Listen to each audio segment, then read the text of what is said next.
Have you ever built the guillotine that cuts off your own head?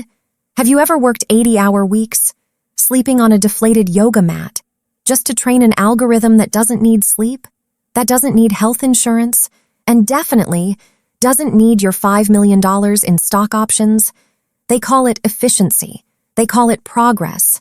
But you and I, we know the truth.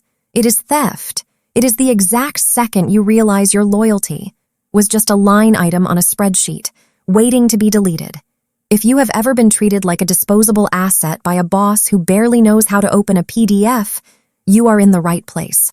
Welcome to Financial Revenge. Here, we don't cry in HR offices. We settle the score using their own rules. Subscribe because today, I'm going to show you how I lost $5 million in 5 seconds and how I took back every single cent. 8:55 a.m. San Francisco fog pressing against the glass of the Salesforce Tower like a cold, gray hand. I tapped my keycard against the sensor. Usually, a green chirp, a welcoming little sound. Today, a low, dissonant buzz, a red light. Access denied. I wiped the card on my blazer, tried again. Buzz, red light. I didn't panic.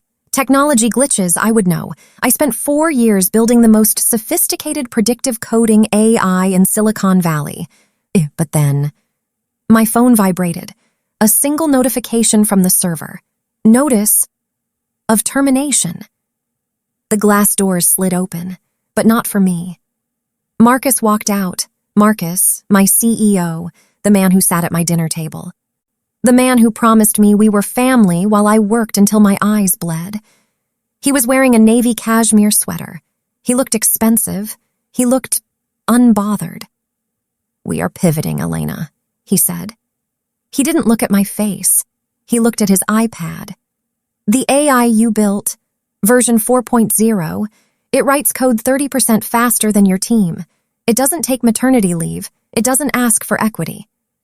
He offered a small, pitying smile. "We don't need a lead developer. We need efficiency. You understand?" Efficiency. The word was a cold blade. "You're firing me," I said. My voice was steady, clinical. "We're letting you go," he corrected. "Security will mail your things. Your credentials have been wiped." He turned away. 4 years, dismissed in 60 seconds. But my brain was already doing the math. So today was October 14th. "Marcus," I called out. He stopped, stiffened. "Tomorrow is the 15th, my 4-year vesting cliff. If I am employed tomorrow, my $5 million in stock vests." Marcus turned his head. "Just a profile." "It's strictly business, Elena. $5 million is a lot of overhead." He walked toward the elevator. The doors swallowed him. I stood in the lobby. I didn't cry.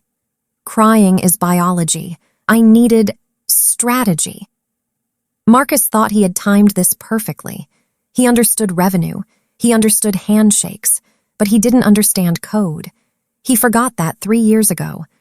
When the company credit card was declined, I hosted the entire database on my private cloud account. He forgot that the API keys, the literal keys to the kingdom, were registered to my personal Gmail. I walked out into the fog. "You want efficiency, Marcus?" I whispered. "I'll show you efficiency." The cardboard box in my hands was soaking through. Inside, a dying plant, a stapler, a chipped mug, the physical sum of 4 years. But upstairs, on the 42nd floor, I had left my ghost. I remembered the garage, 2023, the smell of stale pizza and overheating CPOs.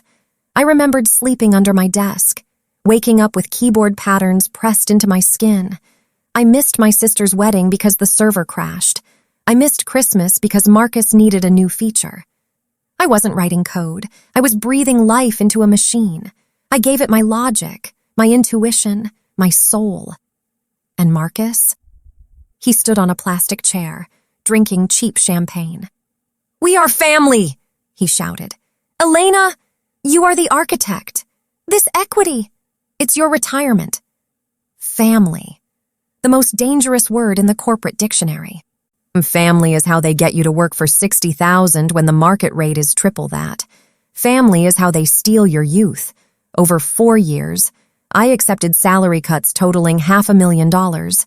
I did it for the $5 million at the finish line, but Marcus moved the finish line. He thought the AI was a magic box. He forgot that a building is only as strong as its foundation, and he forgot who poured the concrete. I walked into a Blue Bottle coffee shop. I opened my laptop. I didn't need a souvenir. I needed a terminal. It was time to see if the house could stand without the architect. My apartment is 300 square feet, $3,000 a month.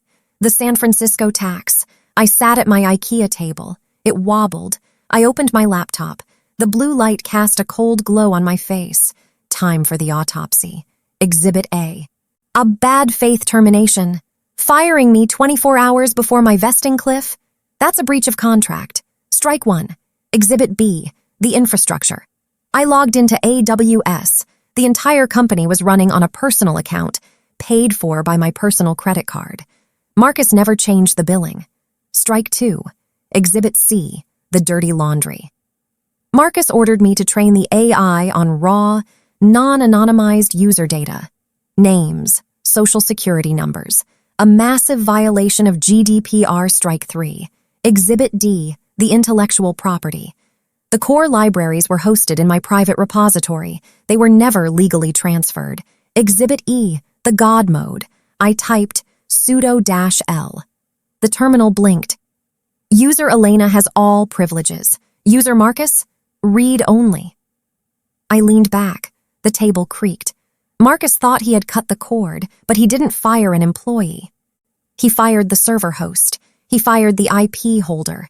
He fired God. I had 11 hours until the demo day. I cracked my knuckles. You want me gone, Marcus?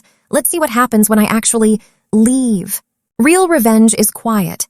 It's a legal document sent at 2 a.m. It's a checkbox unchecked. I could have typed delete all, but I am not a vandal. I am a landlord, and the tenant has stopped paying rent.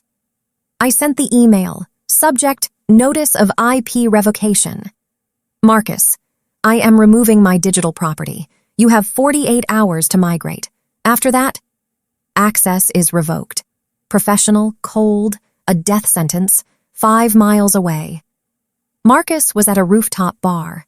He was drinking 20-year-old scotch. His phone buzzed. He saw my name. He rolled his eyes.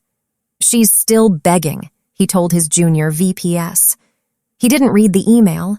He swiped left. Delete. Problem solved, he grinned. I watched the read receipt pop up. 10 seconds later, nothing. No panic, no migration. He thought I was bluffing. He believed his own lie. That the machine was greater than its creator. I closed my laptop. The bullet was in the air. Sleep tight, Marcus. Tomorrow, the lights go out. The St. Regis ballroom was packed. The Sharks of Sand Hill Road were waiting. Marcus stood on stage in a black turtleneck. He looked like a visionary. Today, Marcus boomed, I introduced the first fully autonomous AI. It doesn't need a salary. It doesn't need equity. He smirked. A dig at me. In the coffee shop, I clicked tab 1. Cancel AWS subscription. The lungs of the company stopped breathing. 10:01 a.m. Marcus said, let's do a live demo. I clicked tab 2. Revoke API keys.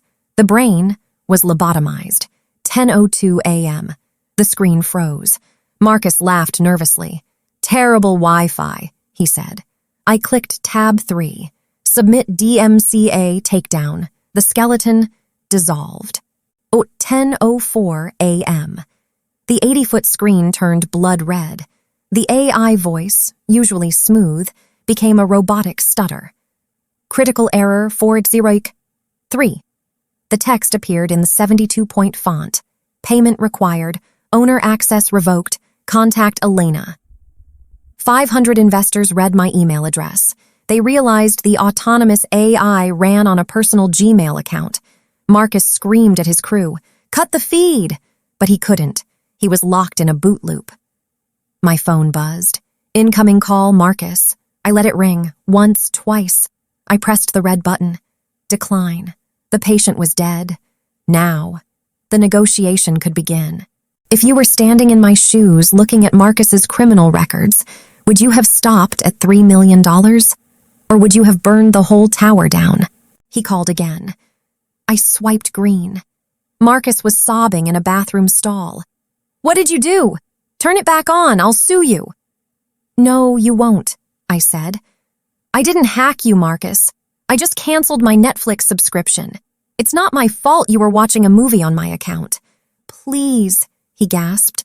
I'll give you your job back. I don't want a job, I said. I am now an independent crisis consultant.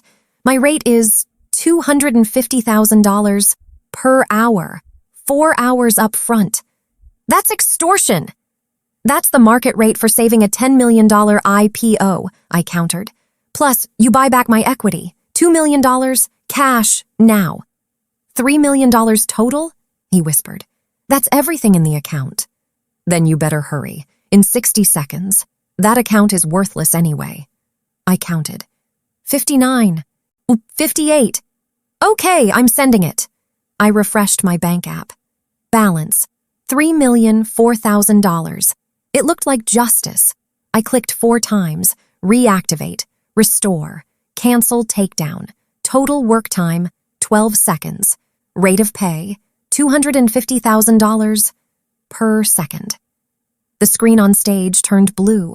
The demo resumed. The crowd cheered. Marcus walked back out, pale, sweating, hollow. I took a sip of my cold espresso. It tasted like victory. Marcus is now Chairman Emeritus, a fancy title for a man with no power.